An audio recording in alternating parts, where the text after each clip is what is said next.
Como eu sou democrata, eu queria equalizar um pouco a distribuição do tempo.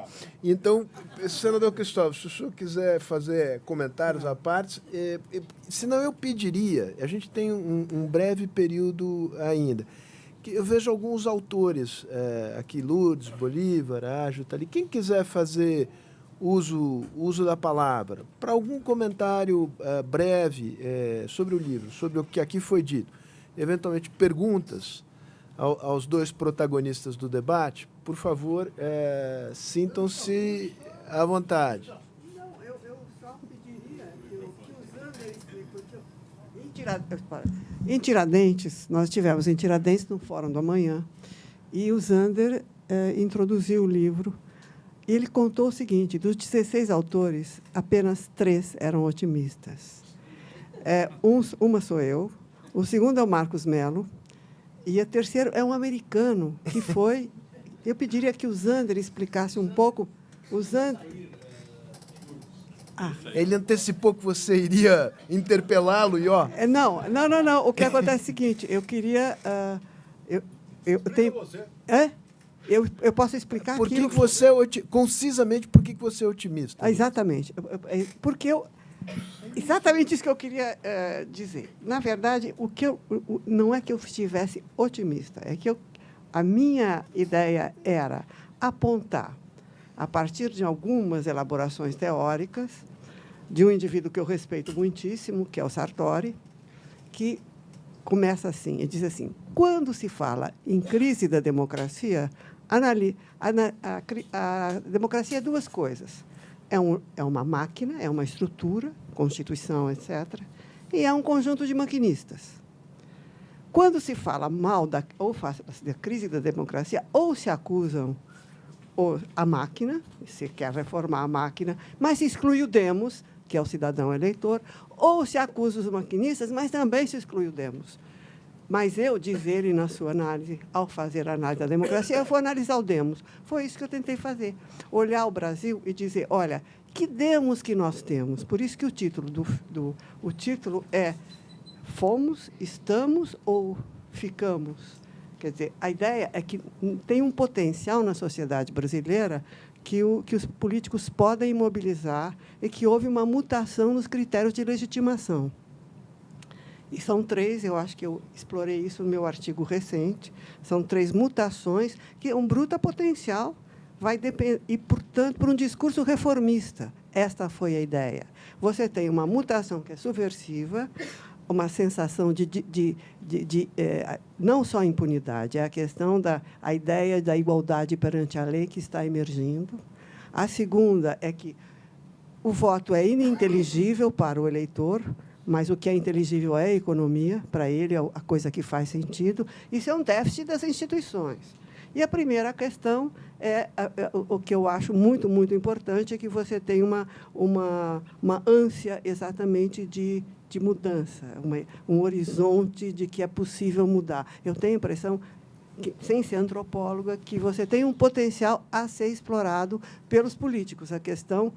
O ponto de partida, para ser franca, é o seguinte: olhando os vídeos, todos esses discursos que a gente vê acompanhando a Lava Jato, ou aquilo que a gente entende por a Lava Jato, a distância, a sensação que eu tinha é que os políticos não sacaram que a sociedade tinha mudado. A maioria dos caras, políticos e empresários, os empresários não tinham. Então, essa é a ideia. Não é que eu seja otimista. Tem um potencial aí, gente, que não dá para inexplorar. Então, o que tentei é rebalançar.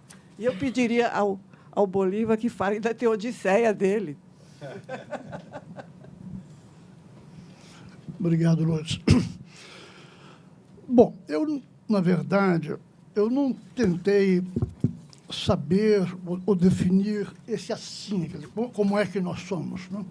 Eu tentei fazer um apanhado das maneiras como nós pensamos ao longo do tempo como somos. É por isso que eu intitulei o meu artigo de Teodiceias Brasileiras. A Teodiceia, como todos sabem, é a parte da teologia que busca, que investiga as raízes do mal. Quer dizer, que o país, que o lado mal do Brasil prepondera de longe sobre o lado bom, eu acho que estamos todos de acordo, né? Então, apesar de tudo que foi dito aqui, de maneira muito persuasiva, eu acho que um país que não tem, em que metade dos domicílios não tem ligação com a rede pública, né? em que nós conseguimos regredir 10% na renda por habitante na atual recessão e, portanto, agora temos menos da metade de Portugal e da Grécia como renda por habitante, vamos levar 25 anos para alcançá-los. E, quando chegarmos lá, teremos uma distribuição de renda certamente muito pior do que a deles. Hoje, é difícil nós defendermos do ponto de vista que avançamos tanto assim, né? O tema do Cristóvão me é caríssimo, né? Eu, por acaso, até gostaria de... Vou mandar para todos aqui uma foto da escola primária, onde estudei, numa pequena cidade de 10 mil habitantes, que, na época, era a melhor escola primária de Minas, né? Construída pelo professor que, posteriormente, iria se tornar famigerada, Francisco Campos, né? Que era de lá. E era ensino de altíssima qualidade, né? E eu vou mandar foto do prédio,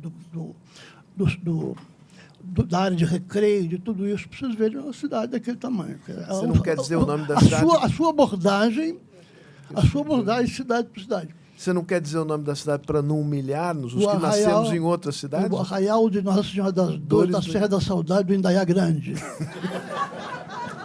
É o nome mesmo da cidade? Mas, então, entrando no assunto, eu vou ser bem... Modestamente, nasci em São Paulo. Em São Paulo, eu não sabia direito onde era. Eu vou resumir muito singelamente o que eu disse. Primeiro, eu acho que nós precisamos nos livrar de uma certa tirania dessa teoria dos grilhões do passado, né? Dos grilhões portugueses.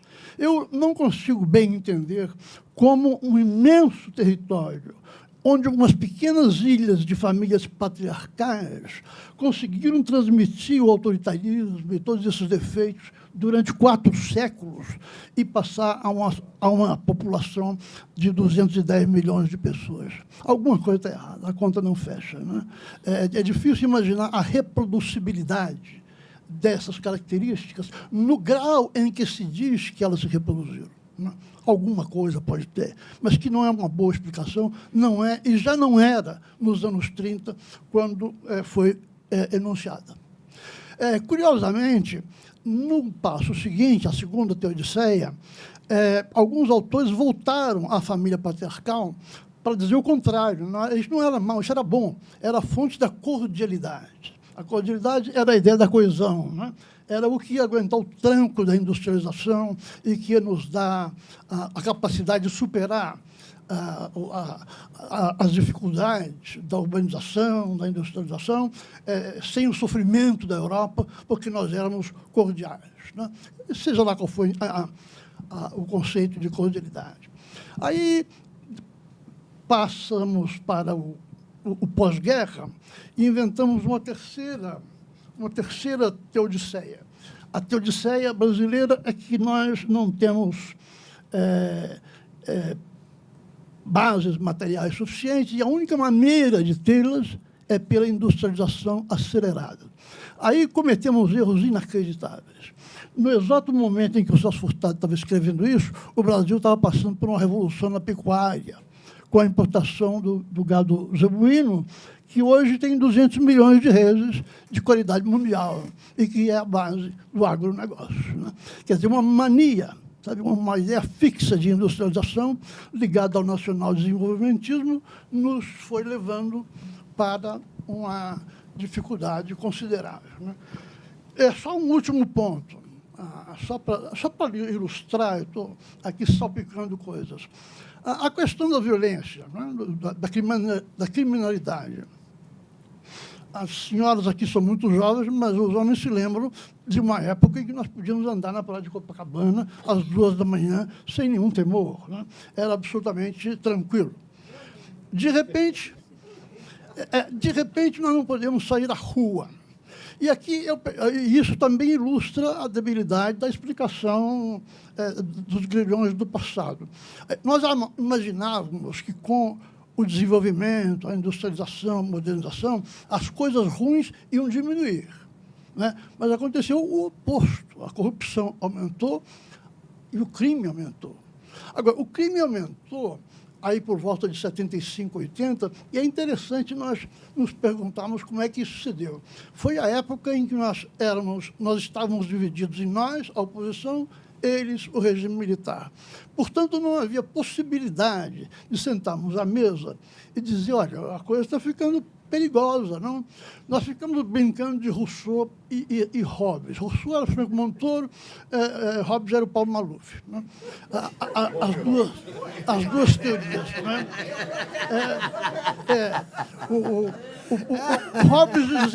Hobbes dizia, vamos dar um cacete nesses caras. E o Franco Montoro, vamos elevar o nível de vida deles até que os bons instintos prevaleçam. Naquele exato momento, o narcotráfico entrou, assim, deu um tchauzinho para todo mundo, foi para as favelas do Rio, importou a K-47 em grande quantidade. Então, hoje, nós sabemos que na cidade do Rio de Janeiro há cerca de 15 mil rifles AK-47. Isso aqui, então, o que eu quero dizer é o seguinte, eu acho que isso é uma explicação muito mais persuasiva para esse salto impressionante da violência do que qualquer teoria sobre o passado brasileiro. Não é verdade que o passado brasileiro era tão violento, nunca foi. Né? Até porque éramos uma sociedade desarmada. Portugal não permitia a entrada de armamentos, mal e mal permitia a produção da pólvora na fábrica do Rio de Janeiro. Nós nunca fomos uma sociedade armada. E, no entanto, hoje, a classe média continua desarmada. Então, eu penso que esse livro me encantou, viu, Gustavo? Eu acho que, além de parecer com Getúlio, você é capaz...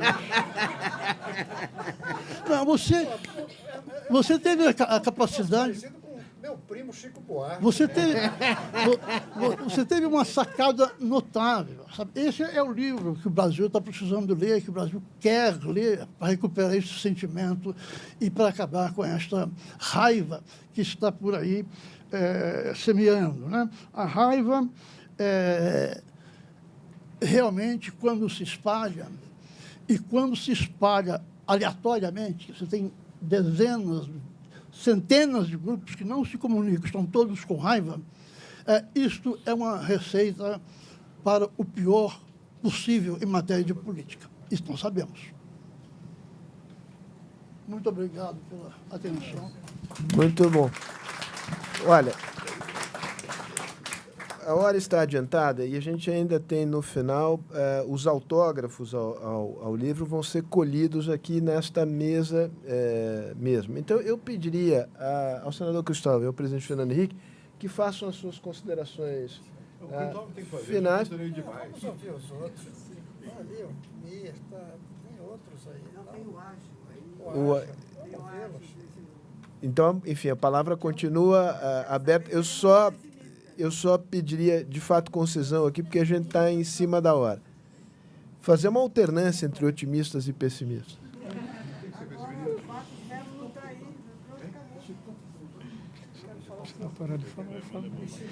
Bom, a questão o princípio, digamos, do convite feito aos autores, foi um convite coletivo, era o que somos, ou seja, em que estágio nós estamos, em todos os sentidos, como país, nação, república, Estado, governo, e etc.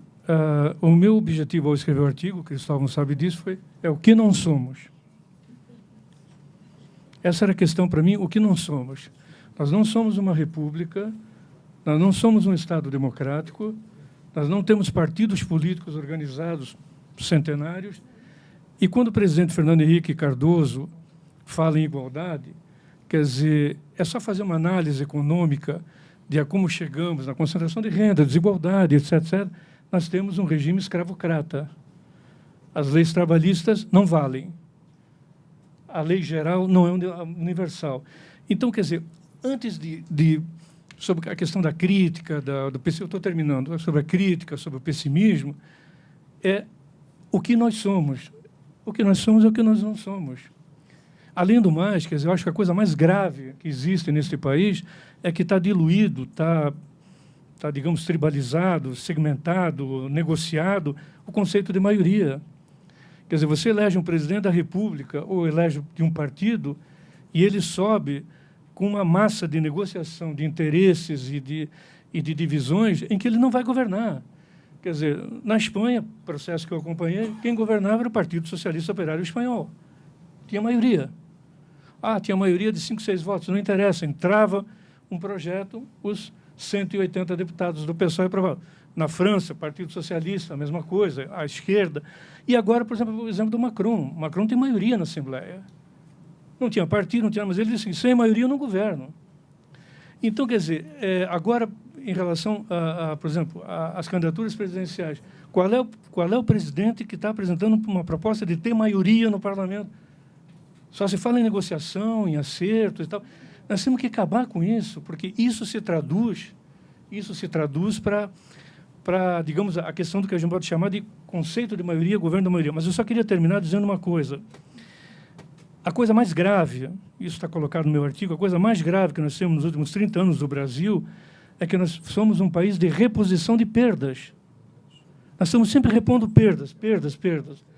Bom, esse ano nós vamos crescer 1%, talvez ano que vem nós vamos crescer 2,3% e tal. Mas nós estamos repondo, na verdade, perdas de quanto? Dos últimos 3 anos foi 10%, mas se você colocar os últimos 15 anos, foram tanto. Então, se você... o avanço populacional, o avanço das complexidades sociais brasileiras faz com que eles tenham definitivamente optado entre, isso é velho, isso é centenário, entre o país oficial e o país real. Pronto, então nós temos governo, Estado, para 30% da população. O resto é o resto. Gente, eu vou fazer uma intervenção talvez indelicada e pouco democrática, mas, de fato, a gente está com o tempo esgotado. Então, eu insistiria que o presidente Fernando Henrique e Cristóvão fizessem as suas intervenções finais e depois se submetessem aos autógrafos que, certamente, as solicitações virão. Deixa eu finais para o Cristóvão. Tá, então... Cristóvão, você faz as observações finais. Eu só quero fazer um pequeno comentário, que eu acho que tem sentido. Aqui nós temos um problema também institucional. É isso que você mencionou agora. O que nós fizemos na Constituição de 88, no que diz respeito à organização partidária, foi nada. Nós simplesmente decretamos que elas são livres, razão pela qual o Supremo Tribunal invalida qualquer lei que regulamente os partidos, né?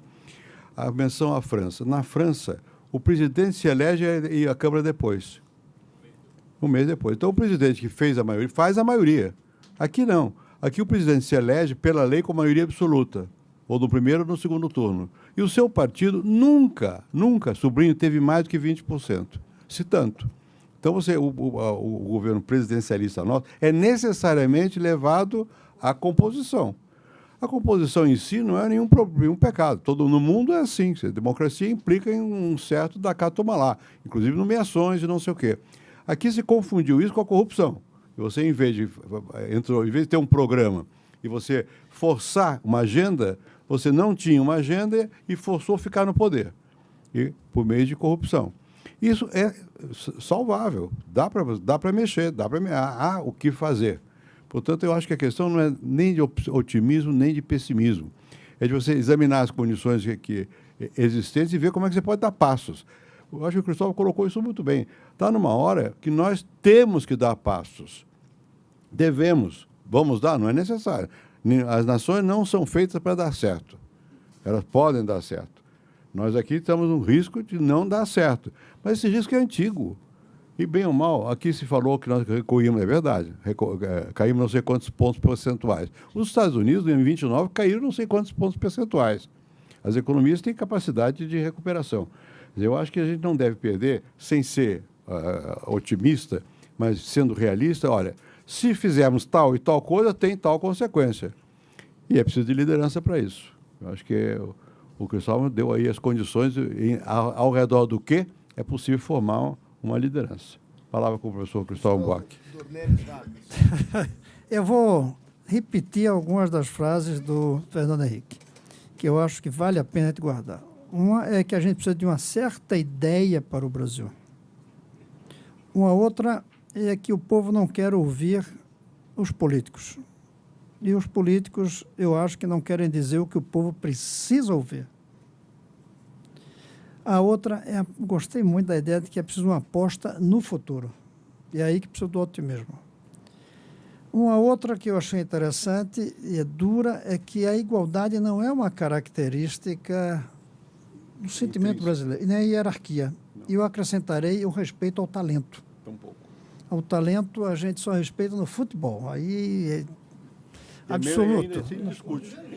E olha lá.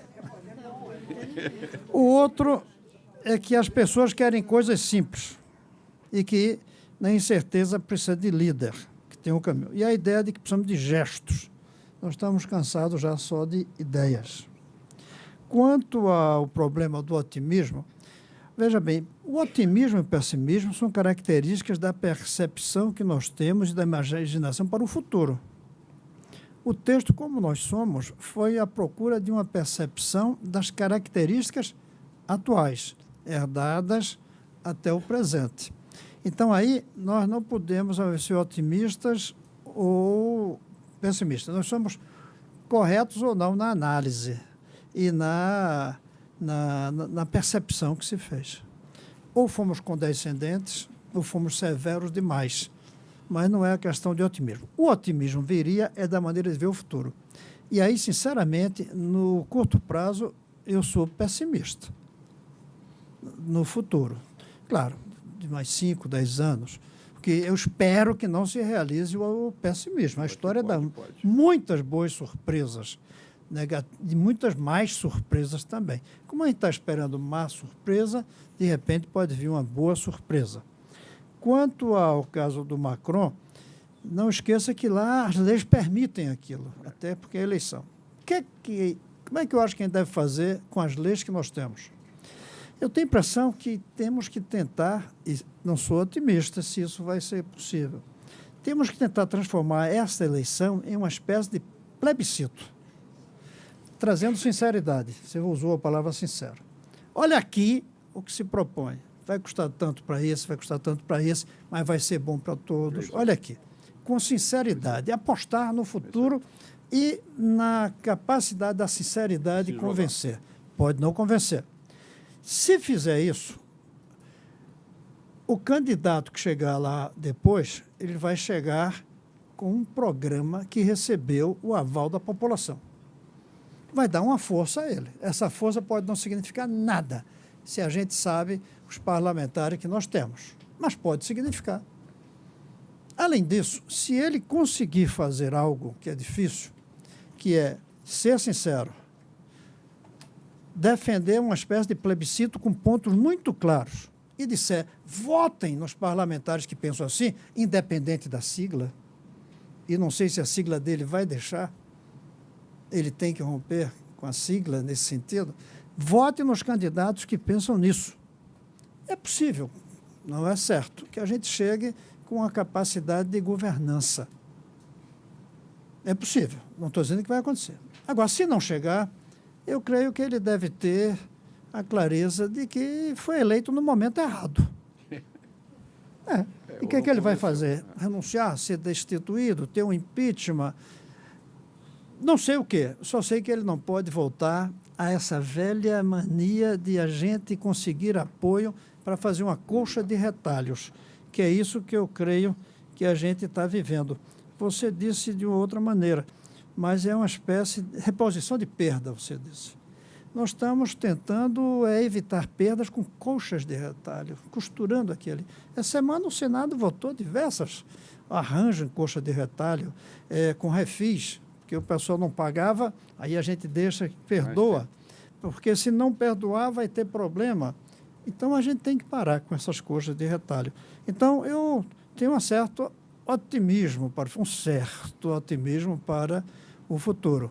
Mas, ao analisar como nós somos, terminou sendo um documento muito negativo, muito pesado. Poderia ter sido mais condescendente um pouco. Mas eu quis dizer o que eu estava achando, que é o que caracteriza o ethos brasileiro de hoje. E não é um ethos bom, salvo, como o Zander disse, a alegria. Somos alegres. Não somos felizes, como alguns dizem. Somos alegres. Como transformar essa alegria em algo positivo não é fácil, porque às vezes a alegria serve para nos acomodar, achando que tudo vai bem. Mas eu creio que esse debate foi muito bom e o que o presidente falou, eu anotei uma opção de coisas, só vou riscar, parece com Getúlio, mas o resto eu vou usar... Só fisicamente. Só fisicamente. Eu vou... Até que ele tem muitas qualidades também. Foi um dos construtores desse país, com seus defeitinhos lá, sem dúvida. Mas eu creio que vale a pena transformar essa casa num centro importante de debate, presidente.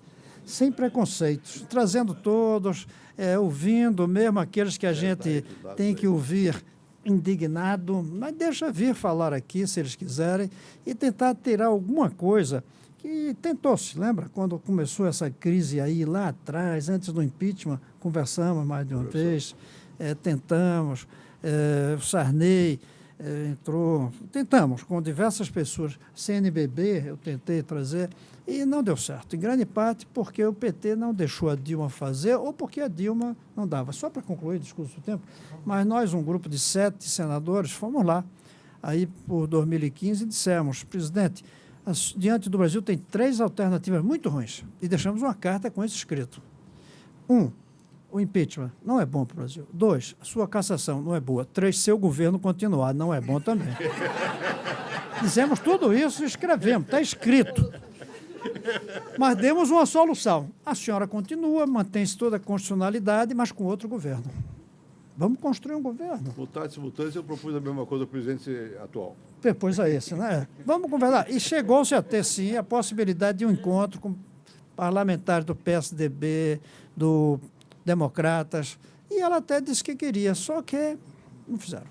Eu, conversando com um senador um desses dias, ele disse uma coisa que não precisa especular. Ele acha que Lula não deixou porque queria o impeachment, porque senão hoje ele estava na pior. Que ele subiu graças ao impeachment. E um senador muito experiente, muito conhecedor, acha que foi uma jogada dele para impedir qualquer alternativa de continuidade da dívida com outro governo. Que para o PT e para ele, a destituição permitia o discurso do golpe, do ponto de vista do marketing, e ele não ser responsabilizado pelo desastre que está jogando nas costas do Temer. Faz sentido. Pode não ter sido. Não sei se o maquiavelismo é tão hábil de conseguir fazer suas maldades, mas pode ter acontecido. E aí eu me lembro um dia que no aeroporto de Brasília, no processo de votação, um senhor chegou para mim e disse: senador, eu sou um coronel do Exército, quero lhe pedir que vote contra o impeachment. Esse governo tem que ir até o fim para se perceber como ele é ruim. Se sair no meio, eles conseguem jogar a culpa nos outros. Um coronel, que eu devia ter anotado o nome. Então, talvez nós tenhamos conseguido recuperar o que caminhava para o desastre. Mas aí eu converso isso com minha mulher e ela disse, mas o Brasil seria uma Venezuela. Mas o Brasil seria um desastre. Possível. Então, foi preciso isso e correu o risco agora deles estarem se recuperando, mas o Brasil também, de certa maneira. É difícil o momento. Aí sim, o pessimismo é difícil. Mas no médio e longo prazo, temos que ser otimistas. Esse Brasil é muito maior do que nossa incompetência. Muito bem. Eu vou sair rapidamente.